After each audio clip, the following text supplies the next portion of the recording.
तो इस वक्त की एक बड़ी खबर आ रही है, राहुल गांधी की संसदीय सदस्यता रद्द कर दी गई है मानहानि के बारे में। जो खबर अभी कल हम आपको दिखाई, ललन टॉप शो में भी दिखाई, दिन भर जिसकी चर्चा भी रही कि मोदी सरनेम को लेकर जो उन्होंने टिप्पणी की थी कि हर चोर मोदी ही क्यों है, इस तरह का जो बयान उन्होंने कर्नाटक के कोलार में दिया था, उसपे 2 साल की सजा हुई सूरत के कोर्ट से।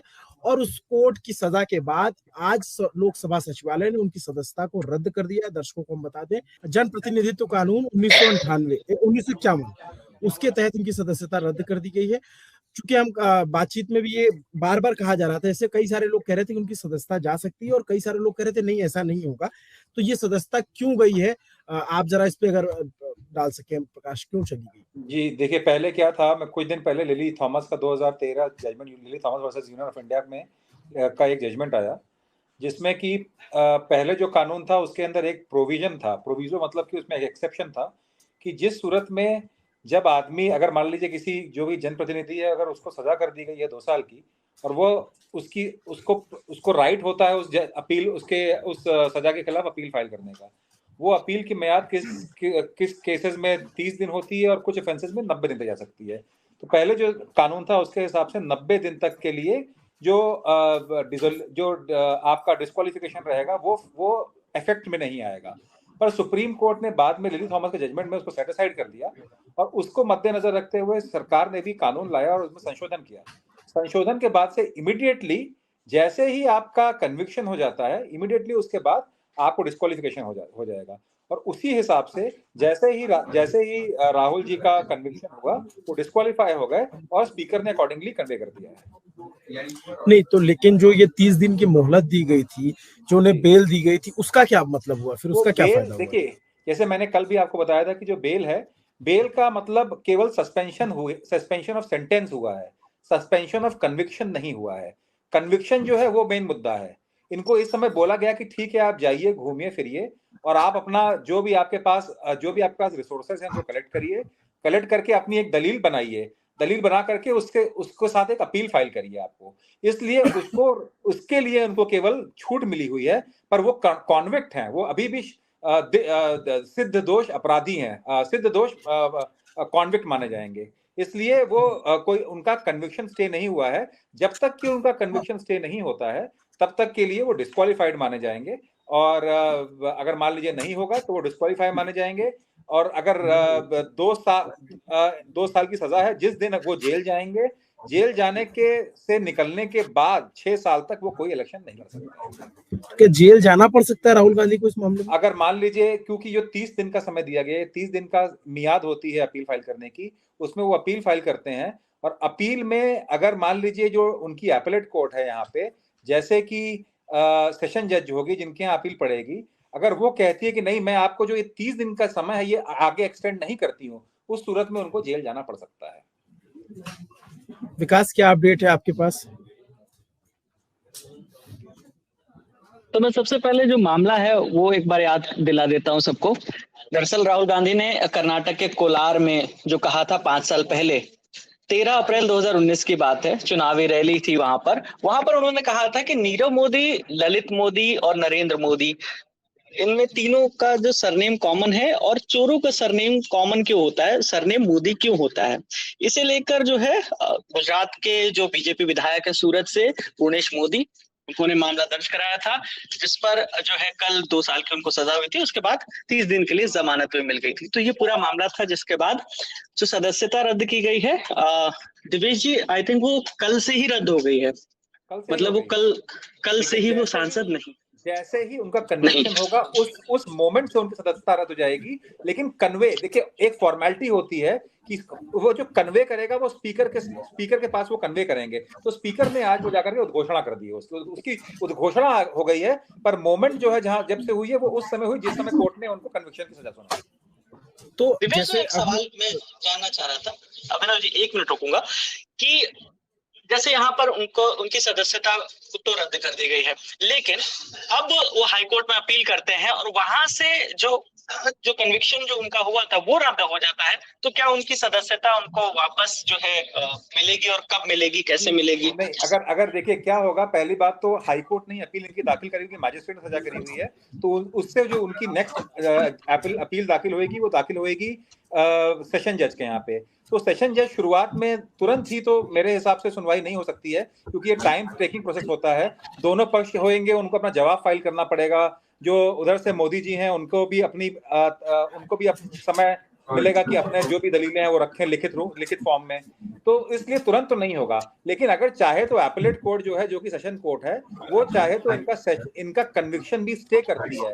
पर ये बहुत ही मुझे लगता है 0.01% केसेस में ऐसा होता होगा जहां पे कन्विक्शन स्टे किए गए हैं। अदरवाइज, और आपने जैसा सवाल पूछा कि मान लीजिए आज नहीं 2 साल बाद मुकदमा चल करके और इनकी अपील जो है वो अलाउ हो जाती है और जो भी कन्विक्शन और सेंटेंस है वो सेटिस्फाइड किया जाएगा, तो जो इनकी सदस्यता है वो रिवाइव कर जाएगी।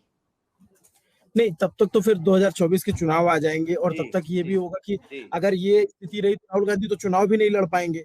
नहीं, एकदम नहीं लड़ पाएंगे। जैसे इसमें बहुत सारे लोग ये भी सवाल उठा रहे हैं कि जैसे मानहानि का जो केस होता है उसमें 1 से 2 साल की सजा होती है, तो ये बहुत, जैसे कल मैं कपिल सिब्बल को सुन रहा था या कुछ और वकीलों को भी सुन रहा था, तो वो कह रहे थे कि बिजार है इस तरह से जो फैसला दिया गया है।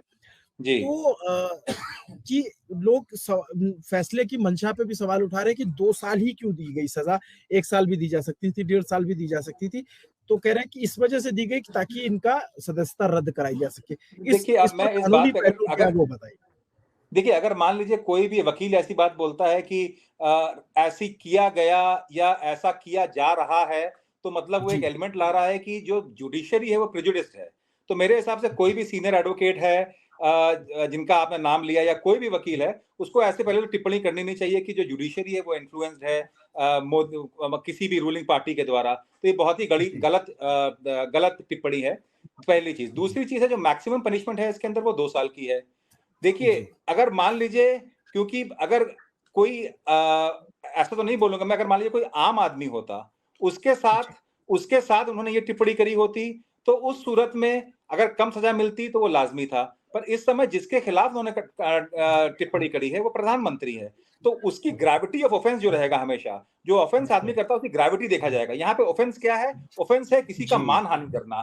तो यहाँ पे ग्रेविटी उस पर निर्भर करेगी कि किसकी आप मानहानि कर रहे हैं। यहाँ पे आपने मानहानि करी है प्राइम मिनिस्टर की और कनेक्टेड लोगों की, और साथ ही साथ एक मोदी समाज की, तो उसकी ग्रेविटी अधिक है। तो इसलिए कोर्ट ने ये मेरे हिसाब से, मैंने पढ़ा नहीं है अभी तक ऑर्डर, और मेरे हिसाब से अगर कोर्ट ने ऐसा किया है और तो उस पर कोई टिप्पणी करने योग्य नहीं है, उसी के लिए अपील फाइल करेंगे। अगर कोई भी सीनियर एडवोकेट ऐसी बात करता है तो गलत करता है, हमको नहीं करनी चाहिए। जैसे मैंने जो जजमेंट पढ़ा उसमें वो ज्यादातर जजमेंट जो है वो गुजराती भाषा में है जी, और उसमें उन्होंने इस तरह की, जो जज है एच वर्मा, हरीश हसमुख भाई वर्मा, उन्होंने अपने जजमेंट में 168 पन्ने का जजमेंट है, उसमें उन्होंने बहुत स्पेसिफिकली जो पॉइंट समझ में आता है, उन्होंने कहा कि राहुल गांधी को सुप्रीम कोर्ट ने पहले भी अपने बयानों को लेकर सावधान रहने को कहा था, लेकिन उनमें कोई बदलाव नहीं आया। राहुल गांधी मौजूदा सांसद हैं और एक सांसद के तौर पर जब आप जनता को संबोधित कर रहे होते हैं तो एक गंभीर मुद्दा होता है। सांसदों के बयानों का जनता पर बहुत व्यापक प्रभाव पड़ता है और इससे उनका अपराध और गंभीर हो जाता है। कम सजा से जनता में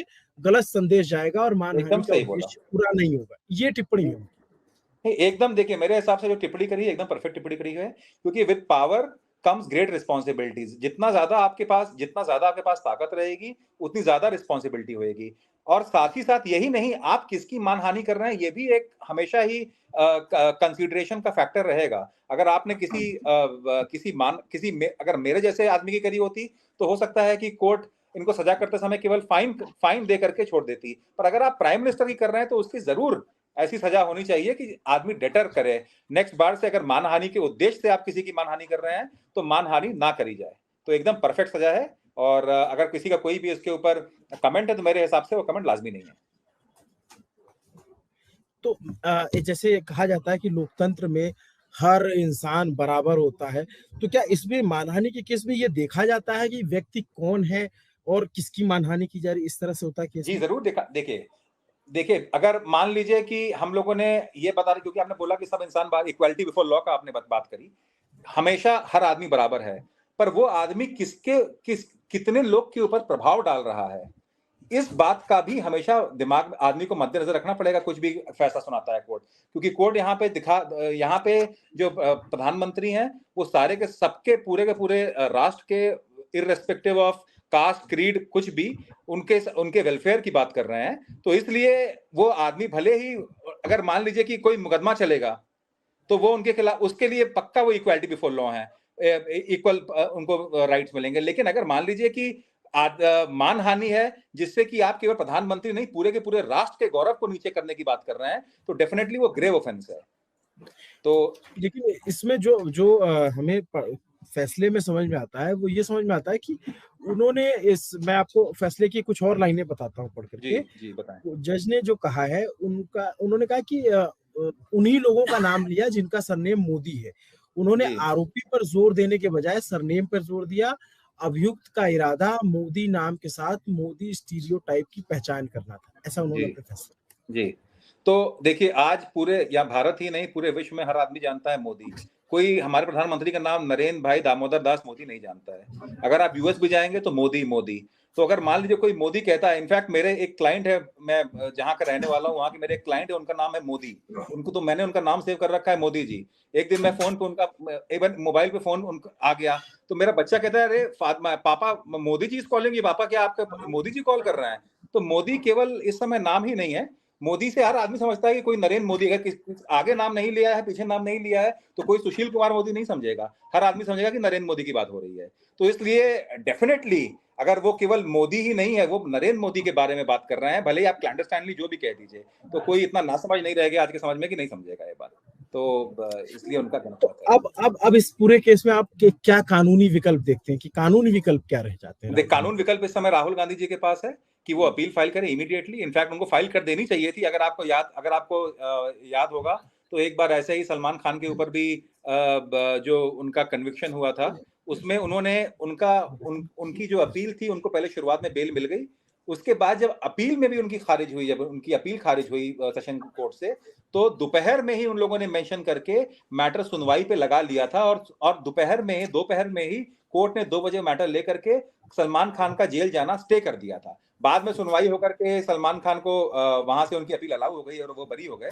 उसी तरीके से राहुल जी को भी करना चाहिए था, पर लगता है राहुल जी ने इसको बहुत ही हल्के में ले लिया, जिसे कहते हैं, और हल्के में लेने के वजह से उनके साथ ऐसा हुआ। मुझे लगता है कि वो कोर्ट के सामने पेश भी नहीं हुए थे उस दिन, तो उनका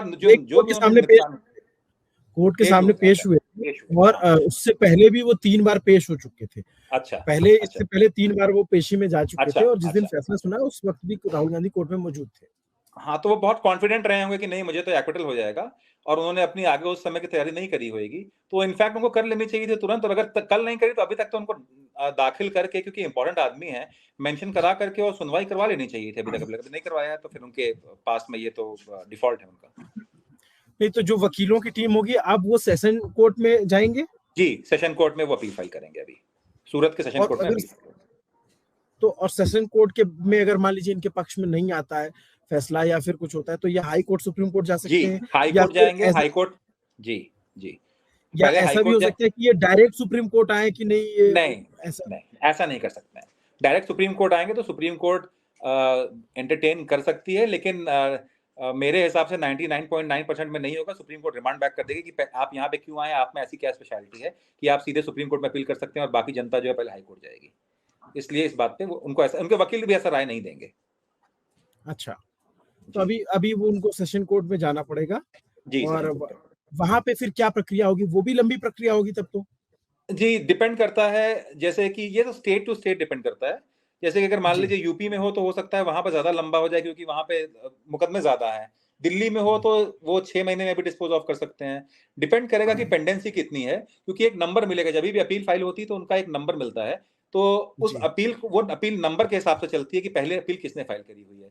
तो पर ये राहुल जी जो है वो कांग्रेस के इंपॉर्टेंट आदमी है, एमपी है, तो उनको उस बात का प्रेसिडेंस मिल सकता है। अदरवाइज कुछ समय तो लगेगा, ये नहीं कि इमीडिएटली 1 हफ्ते के अंदर अपील की फाइनली निस्तारित नहीं हो पाएगी, ये तो मैं कह सकता हूँ। वो जो सेशन कोर्ट होगा वो क्या देखेगा इस मामले में? वो इसमें देखेगा कि जो बातें, जो गवाहियां हुई होंगी वो गवाहियां सही हुई हैं, वो एविडेंस एक्ट के दायरे के अंदर, क्योंकि हमारा एविडेंस एक्ट है, उसके दायरे के अंदर क्या वो जो गवाहियां हुई हैं उसमें जो एविडेंस आ गई है वो एडमिसिबल है कि नहीं है, और अगर एडमिसिबल है तो ये कोई किसी एक्सेप्शन में तो फॉल नहीं करते हैं, जो कि 499 धारा है उसके अंदर 10 एक्सेप्शन दिए गए हैं, जैसे कि ट्रूथ हो गया, गुड फेथ हो गया, इन एक्सेप्शन में फॉल करते हैं या नहीं करते हैं। अगर मान लीजिए वो एक्सेप्शन में फॉल करते होंगे तो कोर्ट उनकी अपील अलाउ कर सकती है, उनको बरी कर सकती है, पर अगर नहीं करती होगी तो फिर उनकी सजा बरकरार रखी जाएगी। हमारे साथ अभी कौशिक डेका जी जुड़े हुए हैं, इंडिया टुडे मैगजीन के एग्जीक्यूटिव एडिटर हैं। जो ड्राफ्ट था हम जहाँ बात कर रहे थे 2013 वाला, जो ये था कि 3 महीने की मोहलत दी थी, वो जो आप जिस केस की बात कर रहे हैं वो lily Thomas versus Union of India case था, और उस केस में ये तय हुआ। और अगर मैं सही हूँ तो रशीद मसूद थे जिनकी पहली सदस्यता गई थी इस कानून की वजह से। जी, लालू यादव पे ये कानून लगा था क्या? नहीं, लालू यादव पे ये कानून लगा था, लालू यादव डिस्क्वालीफाई हुए थे, लेकिन लालू यादव के डिस्क्वालिफिकेशन को रोकने के लिए जहाँ तक मुझे याद है ये ऑर्डिनेंस की मकसद ही वही था। उस समय यूपीए सरकार था, और जब ये ऑर्डिनेंस सदन में आने वाले थे तो राहुल गांधी ने इस ऑर्डिनेंस को फाड़ के फेंक दिया था। जी नहीं फाड़ के नहीं फेंका था सर, ये बहुत मिस कम्युनिकेट किया गया। वो जहां तक मुझे याद है 2013 में अजय माकन उस फिर जब वो हंगामा हुआ कि किस तरह का अध्यादेश लाया एक प्रेस कॉन्फ्रेंस में दिल्ली में एआईसीसी के जो प्रेस क्लब है वहां पे प्रेस कॉन्फ्रेंस में राहुल गांधी गए। वहां पे अजय माकन उस समय कांग्रेस के कम्युनिकेशन इंचार्ज थे, और पहले राहुल गांधी कांग्रेस ऑफिस आए थे, वहां से दोनों एआईसीसी के वहां पे जब कोई मिला नहीं, वो प्रेस क्लब पहुंचे और सबके सामने अचंभित कर दिया सबको कि उन्होंने बोला इस ऑर्डिनेंस के बारे में क्या है, तो उन्होंने फाड़ के दिखाया था कि ये मेरे लिए ये कंप्लीट नॉनसेंस है। हाँ, मतलब ये बात लेकिन थोड़ी सी गलत कही जाती है कि अध्यादेश फाड़ दिया था, बल्कि वो प्रेस कॉन्फ्रेंस में एंटर कर गए और उन्होंने कहा कि मेरे लिए ये अध्यादेश एकदम बकवास है, मेरे लिए एक नॉनसेंस है। वो एक टोकन के हिसाब से अध्यादेश तो प्रेस कॉन्फ्रेंस में नहीं होते, अध्यादेश सदन में ही होते, तो एक कागज को फाड़ के दिखा के उन्होंने दिखा दिया कि ये मेरे लिए एक नॉनसेंस है। लेकिन उसी वजह से वो अध्यादेश पारित नहीं हुआ, क्योंकि वो मैसेज भेज दिया उन्होंने, पब्लिकली मैसेज भेज दिया प्राइम मिनिस्टर को कि वो इस अध्यादेश के खिलाफ है। शायद वो ये सोच रहे थे कि इस अध्यादेश को ऐसे नकारने पे कांग्रेस उस समय, आपको याद होगा, यूपीए सरकार बहुत सारे स्कैम से घिरे हुए थे, तो लगा होगा कि राहुल गांधी ने एक मैसेज दिया कि वो स्कैम में शामिल नहीं है, ऐसे चीजों को पसंद नहीं करते, क्योंकि कहीं ना कहीं Congress party indirectly directly Rahul Gandhi को अगले नेता के तौर पे प्रोजेक्ट करने की कोशिश कर रहे थे। खैर आज वही बात घूम के राहुल गांधी पे ही लागू हुआ। शायद वो अध्यादेश होते, अध्यादेश लॉ पे तब्दील होते, तो शायद आज उनकी सदस्यता पद खारिज नहीं होते, आज हो गया।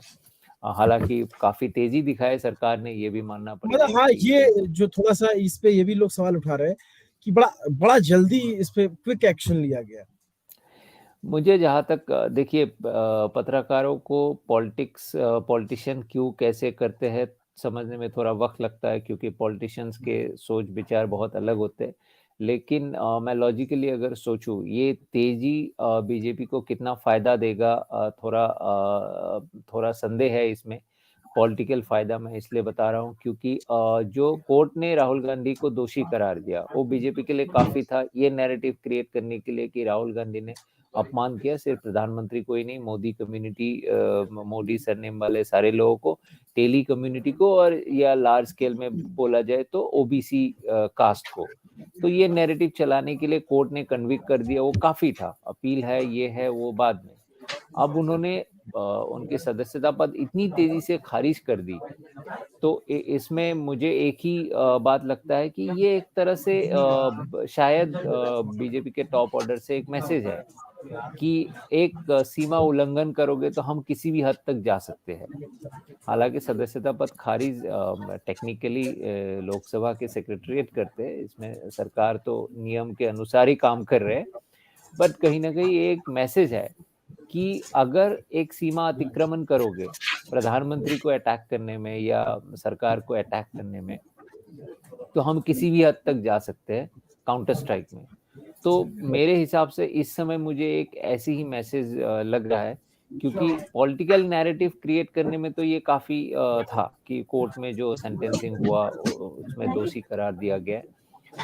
हालांकि इस बात से कांग्रेस को एक मेरे तरफ से मेरे हिसाब से बीजेपी की तरफ से कांग्रेस को एक औजार ही दे दिया गया है कि वो अब वो विक्टिम कार्ड प्ले कर सकते हैं, ये नैरेटिव क्रिएट कर सकते हैं कि प्रधानमंत्री या बीजेपी सदन में राहुल गांधी के सवालों से अदानी को लेके जितने भी सवाल उठाए, जेपीसी के मांग किया, इन सबसे शंकित हो गए और इसी शंका की वजह से, डर की वजह से राहुल गांधी को सदन से ही बाहर कर दिया, ताकि ऐसे सवाल, ऐसे अनकंफर्टेबल क्वेश्चन दोबारा कोई पूछने की जरूरत ना करे। तो मुझे लगता है यहाँ पे थोड़ा सा जल्दबाजी हुआ है, बट पॉलिटिशियंस के बारे में टिप्पणी करना इसलिए क्योंकि उनके कैलकुलेशंस बहुत अलग किस्म के होते हैं। हम शायद ऐसे देख रहे हैं कि इसमें बीजेपी को क्या फायदा होगा, क्योंकि जो नैरेटिव बिल्ड करने के लिए जितनी साधन चाहिए था वो तो मिल चुका था, कोर्ट ने दे ही दिया था। अब इतनी तत्परता से उन पे एक्शन लिया गया और कल अगर कोई कोर्ट, हायर कोर्ट इस पनिशमेंट को रद्द कर दे या जो सजा है वो कम कर दे या किसी भी तरह से राहुल गांधी को राहत मिल जाए, तो एक तरह से कांग्रेस को ही और एक विक्टिम कार्ड खेलने का मौका मिलेगा कि देखिए ये तो लोअर कोर्ट में थोड़ी गलती हो गए थे, अपर कोर्ट ने खारिज कर दिया, सरकार ने इतनी जल्दी सदस्यता पद निलंबन करने में जो तेजी दिखाई वो गलत था। तो कई सारे बातें हो सकते हैं, लेकिन और जहाँ तक मुझे ख्याल है, देखिए एक बहुत ही हाइपोथेटिकल सिचुएशन में कह रहा हूँ कि कई बीजेपी के नेता ये कहते हैं ऑफिशियली, अनऑफिशियली, असम के सीएम हिमंत बिस्वा शर्मा तो ऑफिशियली कहते हैं और कई नेता अनऑफिशियली कहते हैं कि राहुल गांधी, सच है नहीं है इसमें हम डिबेट कर सकते हैं कि राहुल गांधी बीजेपी के लिए सबसे बड़ा इंश्योरेंस है। अब एक हाइपोथेटिकल सिचुएशन ये देख लीजिए कि अगर राहुल गांधी की ये सदस्यता पद खारिज हो गई और सेंटेंसिंग बरकरार रहते हैं, अपर कोर्ट भी उन्हें रिलीफ नहीं देते हैं, तो कानूनन सेंटेंसिंग खत्म होने में 2 साल 2025 और उसके बाद शायद 6 साल वो इलेक्शन नहीं लड़ सकते, चुनाव नहीं लड़ सकते, वो कैंपेन कर सकते। मतलब राहुल गांधी कांग्रेस के जो प्राइम मिनिस्टरियल कैंडिडेट है नहीं, तो ये प्राइम मिनिस्टरियल के किसी भी प्रकार के संसदीय रोल वो नहीं निभा सकते। तो ऐसे सिचुएशन में कांग्रेस को तो जो नुकसान होना है होगा, सबसे ज्यादा नुकसान तो उस हिसाब से अगर देखा जाए बीजेपी को ही होगा। तो मुझे पता नहीं ये इतना तत्परता क्यों दिखाए। जो मुझे लगता है वो यही है, बीजेपी के कुछ लोग ये बताते हैं ऑफ द रिकॉर्ड कि एक मैसेज है कि अगर राहुल गांधी के साथ ये हो सकता है तो किसी भी और नेता के साथ कुछ भी हो सकता है। तो आप लोग जब भी आक्रमण करते हो विरोधी के तौर पे, तो एक सीमा रेखा, अब वो सीमा रेखा आप पूछोगे ये कौन तय करेगा, अब ये तो सरकारी तय कर सीमा, राजनीति में तो सीमा रेखा, मतलब बयानों की बात करेंगे तो ऐसे बहुत से बयान हैं जिसको आप गिना सकते हैं, जिसको आप रेखांकित कर सकते हैं, जो अमर्यादा की सूची में आएंगे और वो दोनों तरफ से आपको मिलेंगे। इधर से मुझे लगता है बीजेपी ने अब जो नया मर्यादा, उन्होंने जो मर्यादा रेखा या जो भी लक्ष्मण रेखा उन्होंने अंकित किया है वो ये है कि प्रधानमंत्री को व्यक्तिगत तौर पे एक सीमा के बाद, एक रेखा के बाद आप आक्रमण ना करो। तो ये मैंने ये नहीं कहा कि ये ऑफिशियल लाइन होना चाहिए या डेमोक्रेसी में इसकी कोई जगह है, लेकिन ये बीजेपी के तरफ से ऐसे एक देखने को मिला है, क्योंकि आप देखेंगे जहां जहां किसी भी नेता ने, किसी भी विरोधी ने प्रधानमंत्री पे बहुत ज्यादा आक्रमण किया, व्यक्तिगत आक्रमण किया, तो कहीं ना कहीं वो दिक्कत में पड़े हैं। तो इसलिए मुझे लगता है प्रधानमंत्री पे आक्रमण तभी करो जब आप पूरी तरह ये अपने आप पे ये आत्मविश्वास है कि आप कहीं से भी कुछ लूप होल नहीं छोड़ रहे हो, कि आप किसी भी कानूनी व्यवस्था में नहीं आ सकते हो, ऐसा कोई काम करके नहीं रखा है। ये एक तरीके से एक बैरियर भी, आप एक ब्रैकेट भी बना दे रहे हैं कि नहीं बस इसके बाहर ही रहो, मतलब फिर लोकतंत्र में भी आप एक आप यहाँ पे लोकतंत्र कितने अच्छे चल रहे हैं नहीं चल रहे, इसमें तो बहुत सारे सवाल आप कर सकते हो। ये दो चीजें हैं, जैसे जैसे जैसे पंडित नेहरू जो देश के पहले प्रधानमंत्री थे, उनको बहुत लोकतांत्रिक माना जाता था और उनको कहा गया कि उन्होंने लोकतांत्रिक मूल्यों की स्थापना की, संसदीय परंपराएं शुरू की और जो आज तक चली आ रही। लेकिन उनका भी एक कोट मैं किसी किताब में पढ़ता हूँ, तो वो कहते हैं कि आजादी का मतलब ये नहीं है कि आप किसी को गालियां देते फिरे, जहां से मेरी नाक शुरू होती वहां से आपकी आजादी खत्म होती, ऐसा एक कोट मैंने पढ़ा था, एक किताब आई थी उसमें। जी तो आप अगर हाँ कहिए पूरा कीजिए आपका सवाल। ये एक तरीके से देखेंगे तो, और एक वो हो गई कि आपकी आजादी कहाँ तक है। दूसरी चीज ये कि भाई उन पे भी बहुत सारी टिप्पणियां की गई, बहुत सारे प्रधानमंत्री हुए जिन पे बहुत बहुत टिप्पणियां की गई। गूंगी गुड़िया कहा जाता था इंदिरा गांधी को, मनमोहन सिंह के लिए तो सालों तक मनमोहन सिंह कहा गया। ऐसे बहुत सारे नैरेटिव गढ़े गए। जब कोई विपक्ष में रहता है तो उस तरीके के शहजादा और इस तरीके के बयान ले आते हैं, और इधर से भी मौत का सौदागर, और इस तरीके दोनों तरफ से आप देखेंगे तो बयानों की ऐसी बाइनरी है। और एक तरीके से लोकतंत्र में इसको प्रतिस्पर्धा के तौर पर देखा गया। हम पत्रकार इसकी आलोचना करते रहे कि भाई भाषाई मर्यादा होनी चाहिए। तो अब ये इस पूरे सिनेरियो और इस पूरे इतिहास भूगोल को समझते हुए क्या ये इतना बड़ा ऑफेंस था कि ये सजा होती और सदस्यता जाती? इस पे आप क्या सोचते हैं? देखिए आपने नेहरू के नाम लिया, आपने इंदिरा गांधी के नाम लिया, आप और बहुत सारे प्रधानमंत्री के आपने नाम लिया। अगर हम गौर से देखेंगे हर कोई डेमोक्रेटिक था, और कहीं ना कहीं जब सत्ता में होते हैं तो आप बहुत बारीकी से देखेंगे तो उनमें इंटॉलरेंस भी कई जगहों पे था। ऐसा नहीं कि इंदिरा गांधी ने तो इमरजेंसी लगा दी, इमरजेंसी किया था। ऐसा नहीं कि हर प्रधानमंत्री ने पूरे कार्यकाल में डेमोक्रेटिक प्रिंसिपल्स को पूरी तरह माना है। आप उनमें आप ग्रेडिंग कर सकते हैं, कोई ज्यादा डेमोक्रेटिक थे, कोई थोड़ा कम डेमोक्रेटिक थे, तो ये बारीकी में तो आप गलतियां सब में निकाल सकते हैं।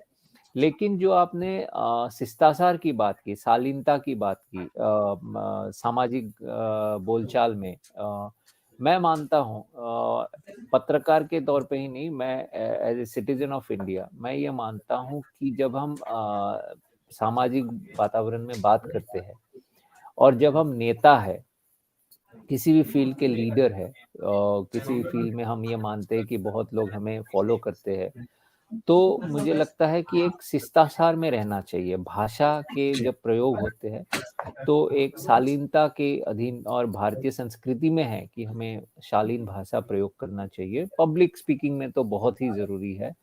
तो पिछले कई सालों में देखेंगे आप, और सोशल मीडिया आने के बाद से ज्यादा हो चुका है, कि एक तरह से जो स्पर्धा है, कंपटीशन है, वो तो कौन कितना गंदा भाषा प्रयोग कर सकते हैं, कौन किसको कैसे रिझा सकते हैं, कैसा एग्जाम्पल दे सकते हैं, इनका एक अघोषित कंपटीशन हो चुका है। तो जो डिफेमेशन कितना हुआ नहीं हुआ, लेकिन अगर मुझे आप पूछेंगे कि ये जो वाक्य था, क्या सारे मोदी ही चोर क्यों होते हैं, हालांकि इनका इस वाक्य का टारगेट सारे चोर मोदी कैंपेन, हाँ सारे चोर मोदी ही क्यों होते हैं, तो इनका जो टारगेट था हम सबको पता है एक ही था। लेकिन ये वाक्य अगर देखा जाए तो राहुल गांधी जैसे नेता को शोभा नहीं देता है, क्योंकि राहुल गांधी छोटे नेता नहीं है। अब ये कहा जाएगा कि विपक्ष के, राहुल गांधी के जो विपक्ष है बीजेपी के तौर से भी, इससे भी और भी राहुल गांधी खुद उनके बारे में बहुत ही कटु शब्द कहा गया है। असम के सीएम हिमंत बिश्व शर्मा ने कहा था हमने क्या मांगा है उनके प्रूफ की उनके बाप कौन है, तो इत्यादि इत्यादि आपको बहुत मिलेगा ऐसे। तो सामूहिक तौर पे शायद ये जो पनिशमेंट का वॉल्यूम ज्यादा हुआ, डिस्प्रोपोर्शनेट हुआ, प्रोपोर्शनेट हुआ, शायद ठीक नहीं रहेगा आपके लिए और मेरे लिए टिप्पणी करना, क्योंकि एक कोर्ट की जजमेंट है, वो एक अपर कोर्ट ही डिसाइड करता है। लेकिन इस केस सारे ही पॉलिटिकल नेता को, और सिर्फ पॉलिटिकली नहीं, हर विभाग के नेता को, हर क्षेत्र के नेता को एक सीख लेना चाहिए, एक आपस में बातचीत करना चाहिए और एक डिस्कोर्स क्रिएट करना चाहिए कि चाहे कुछ भी हो जाए, सामाजिक तौर पे हम अपने जो भाषा है इसको संयम के, भाषा के प्रयोग में हम संयम रखेंगे, कोई ऐसी तरल जो टिप्पणी होते हैं, ऐसे टिप्पणी नहीं करेंगे, चाहे कितने भी हमें इस बात के लिए क्लैप मिले। ये जो एक टेंडेंसी है सबके मन में कि हम एक चीप पॉपुलैरिटी के लिए या वो क्लैप के लिए या इलेक्शन में एक टेम्पो खड़ा करने के लिए हम ऐसे कुछ उदाहरणों की इस्तेमाल करें, इससे दूर रहे। एटलीस्ट टॉप लीडर्स को तो दूर ही रहना चाहिए, तब उनमें ये अधिकार आएगा कि वो छोटे नेता को, जो नीचे के तबके में नेता होते हैं, उनको कहे कि ऐसे भाषा का प्रयोग ना करो, क्योंकि ये तो भाषा गलत है, इससे भी कई गुना गलत भाषा और कई गुना असभ्य भाषा पॉलिटिकल स्पीच में, भाषणों में हमने देखा है, इनकी उपयोग हुआ है, तो ये गलत है और इनको लेके एक डिस्कोर्स क्रिएट करना चाहिए। लेकिन आज सोशल मीडिया के युग है, और सोशल मीडिया में आप देखेंगे कि ट्रोल्स का तो यही काम है, आपको कितने गंदे तरीके से। तो हमें ये देखना चाहिए कि राजनीतिक नेता या कोई भी फील्ड के नेता ट्रोल ना बन जाए। वो ट्रोल सोशल मीडिया में ही ठीक है, वहां पे भी ठीक नहीं है, लेकिन पॉलिटिशियंस ट्रोल की तरफ ये बात जो आपने आचरण नहीं बिल्कुल सही कही, ये बात बिल्कुल सही कि ट्रोल की तरह आचरण नहीं करना चाहिए। और जो सीख की बात की, हमें लगता है कि वो सीख विपक्ष और सत्ता पक्ष दोनों पर लागू होना चाहिए मर्यादित लोकतंत्र के लिए। मैं ऑन लाइटर नोट एक किस्से के साथ ये पूरी बातचीत खत्म करना चाहूंगा। जैसे हम बीते कुछ सालों से देख रहे हैं कि कितनी ज्यादा हेट्रेट है पॉलिटिक्स में एक दूसरे को, जो जिसका जिक्र आप कर रहे थे। एक बार ऐसे वाजपेयी जी की रैली हो रही थी और उन्हें लालू यादव पे, उनके भ्रष्टाचार पे तंज कसना था, उस पर अटैक करना था किसी रैली में। तो आप उनके कहने का अंदाज समझिए। वो कहते हैं कि कोर्ट में जो है गौ माता पहुंच गई, गाय पहुंच गई, और जो है गेट पे खड़े पुलिस वाले ने कहा, अरे गौ माता आप यहाँ क्या कर रही हैं? तो बोले कि हमको जो है जज साहब से मिलना है, कुछ भी हो जाए हमको जज साहब से मिलवाइए। तो पुलिस ने बहुत मना किया कि नहीं, जज साहब से नहीं मिलने देंगे। तो फिर बहुत कहने पे जज के पास गाय माता को जाने दिया गया, गौ जो है। फिर उन्होंने, जज ने बड़े हैरानी भरे से देखा कि अरे आप यहाँ कैसे? तो बोले कि जज साहब मुझे जमानत चाहिए। तो बोले जमानत क्यों चाहिए? तो बोले हमने सुना है जो चारा खाता है वो जेल चला जाता है। तो ये वाजपेयी का अंदाज था, उन्होंने लालू यादव पे सब कुछ कह दिया और बिना नाम लिए सारा मैसेज भी क्लियर कर दिया। तो एक राजनीति की शुचिता है, और दौर की बात है, अब हम वो शायद उस दौर से आगे बढ़ चुके हैं। आपका बहुत बहुत शुक्रिया। वीट और जो अभव्य आचरण, इन दोनों में जो डिफरेंस है, ये पॉलिटिकल नेता को समझना चाहिए।